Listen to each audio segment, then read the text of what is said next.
So may nagtatanong kasi sa akin kung ba't daw mas okay yung pag-focus nitong gimbal ng aking DJI Osmo Pocket 3 kapag pinopoint ko siya pababa. Yan. Kasi di ba usually kapag pinopoint natin siya pababa, parang tumitingala yung kanyang pinaka-lens or yung pinaka-camera niya. So depende po kasi yan sa gimbal mode na sinet nyo. Yan. Kasi ang kanyang default na gimbal mode, dito po sa kanyang settings, naka-follow po yan. Ito po yung pinakauna. Pagka kasi ganyan naka-follow mode siya, halimbawa gusto kong i-shot yung item sa table ko, pag niyuko ko siya, nahihirapan siyang i-focus dun sa mismong table. Parang tumitingala talaga siya.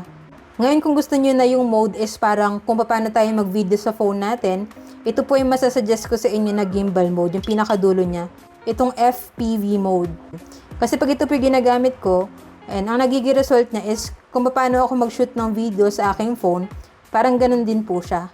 So, mas madali kong mapapasunod kung saan ko siya gustong i-focus talaga. Diba? Para kung saan siya gustong itutok, yan, dun siya agad pupunta.